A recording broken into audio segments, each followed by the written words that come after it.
Praise the Lord. मैं खुदावन का धन्यवाद देना चाहती हूँ आज के दिन के लिए कि परमेश्वर ने मुझे ये मौका दिया कि मैं परमेश्वर की बड़ाई कर सकूं।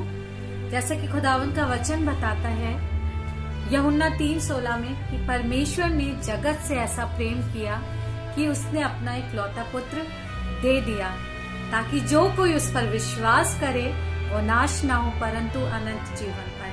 सचमुच में खुदावन का धन्यवाद करना चाहते हैं इस बात के लिए कि परमेश्वर हमसे और आपसे प्रेम करता है। परमेश्वर हमसे और आपसे प्रेम करता है और उसने हमें और आपको ये मौका दिया है, ये गर्व दिया है कि हम और आप उसकी संतान कहला पाते हैं। सचमुच में दुनिया में रह करके बहुत सारी चीजों को हम फेस करते हैं, बहुत सारी चीजों को हम देखते हैं, बहुत सारे लोगों के बीच में रहते हैं और कई बार हम कुछ ऐसी चीजें हो जाती हैं, कुछ ऐसे लोग हो जाते हैं जो हमारे लिए बहुत अधिक प्रिय हो जाते हैं। खुदावन के लोगों, आज की शाम में मैं बताना चाहती हूँ कई बार शायद हम खुदा से ज्यादा अहमियत हम अपने रिश्तों को देने लगते हैं। हम जिससे बहुत ज्यादा प्रेम करते हैं, कई बार शायद हमें बहुत ज्यादा निराशा, बहुत ज्यादा दुख, बहुत ज्यादा तकलीफ हमें अपनों से मिल जाती है। लेकिन आपको पता है, मैं एक बुक में पढ़ रही थी और एक लेडी के बारे में मैं पढ़ने लगी और वो कहने लगी कि वो सबसे ज्यादा जिससे प्रेम करती थी और वो चाहती थी कि जिसके साथ वो पूरा टाइम स्पेंड करे। एक टाइम ऐसा आया कि उसे बहुत ज्यादा निराशा हाथ लगी, बहुत ज्यादा दुख उसे महसूस हुआ और बहुत ज्यादा कष्ट उस व्यक्ति के द्वारा प्राप्त हुए और वो बहुत ज्यादा डिप्रेशन में आ गई और वो सोचने लगी कि अब मैं क्या करूं। कई बार हमारे और आपके जीवन में भी कुछ इस तरह की चीजें होती हैं और हमारे पास ये चुनाव करना मुश्किल हो जाता है कि अब मैं क्या करूं। मैं तो इसी के लिए जीती थी, मैं तो इसी के लिए मरती थी। शायद कई बार हमारे खुदावन के साथ रिलेशन है उसको हम छोड़ करके हम दुनियावी रिलेशन में दौड़ने लगते हैं। शायद वो हमारा किसी व्यक्ति के प्रति हो, शायद वो हमारा किसी जॉब के प्रति हो, शायद वो हमारा रिलेशन किसी काम को लेकर के हो। लेकिन खुदावन के लोगों, आज की शाम में मैं बताना चाहती हूँ कि खुदावन हमसे और आपसे प्रेम करता और हमारा और उसका रिश्ता, हमारा और उसका रिलेशनशिप हमारे परमेश्वर से कैसा है।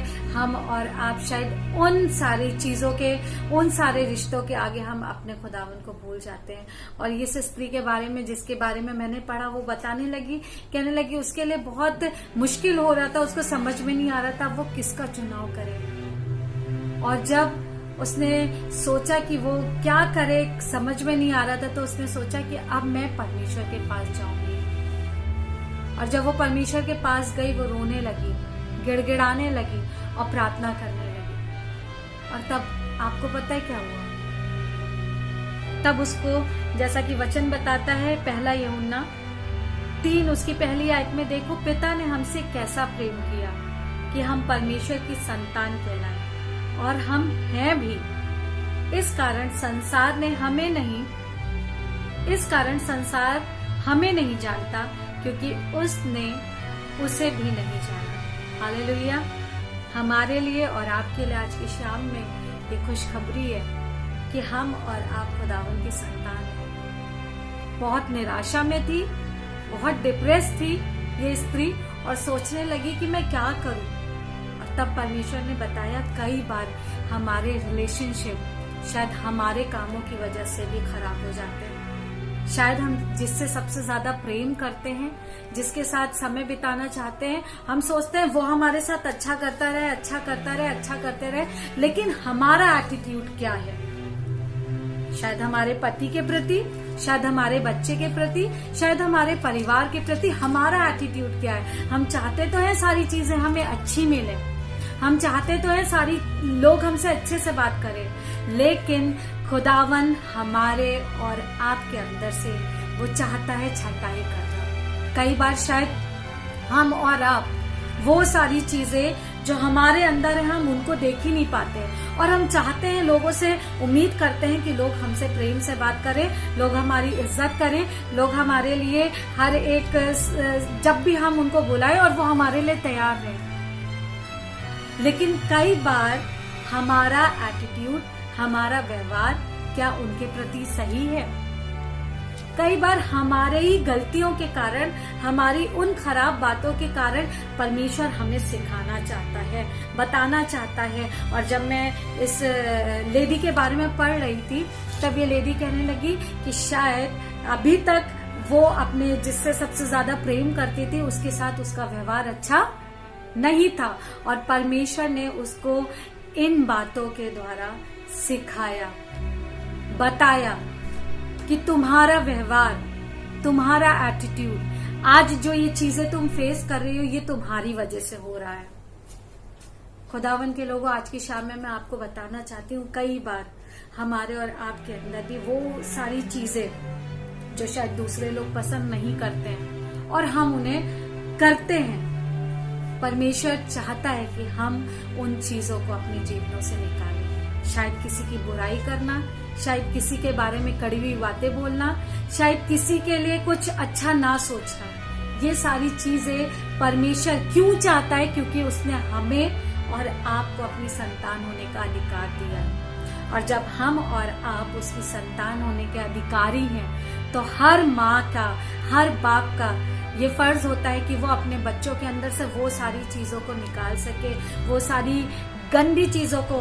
मेरे पास भी बेटा, और मैं नहीं चाहती हूँ कि मेरा बेटा ये गलत काम करे, और समय समय पे मैं उसे चेक करती हूँ कि औसम तुमने आज बेटा ये गलत काम किया है। उसी तरह से हमारा आसमानी बाप है, वो हमें भी हमारे कामों के द्वारा हमें और आपको सिखाता है कि शायद तुम्हारे अंदर ये वाली चीज अच्छी नहीं है और इस चीज को हमें हटाना है। कई बार हम शायद अपने अंदर से छटाई करना मानते ही नहीं, लेकिन आज की शाम में मैं बताना चाहती हूँ, जिस तरह से एक पौधा बढ़ता है और बढ़ के वो एक पेड़ बन जाता है, और जब पेड़ वो फलवंत होता है, तो मैं बताना चाहती हूँ कि वो पेड़ जब फल निकलता है, यदि उस फल में से, उस पेड़ में से फल में कीड़ा लगा हो, तो हम उसको क्या करते हैं? निकाल के फेंक देते हैं, ना कि हम खाते हैं।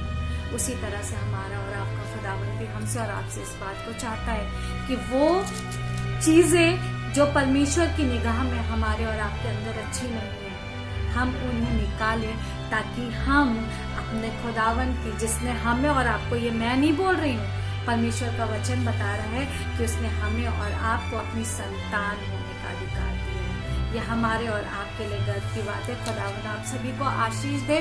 और आज की शाम में मुझे इस बात को बताते हुए बहुत अच्छा लग रहा है कि हम आजाद हैं, हम आजाद हैं सिर्फ यीशु के नाम से। और आने वाला हफ्ता आजादी का वीक है, और मुझे ये बताते हुए बहुत खुशी हो रही है कि आने वाले हफ्ते में संडे मन्ना यूट्यूब चैनल पे आजादी को मनाया जाएगा। इसलिए मैं चाहती हूँ आप सभी इस चैनल को देखें, लाइक करें, शेयर करें और कमेंट करें, और परमेश्वर की आशीषों को रिसीव करें। और यदि आप चाहते हैं आजादी को रिसीव करना, तो इस चैनल को देखना ना भूलें और परमेश्वर की इबादत में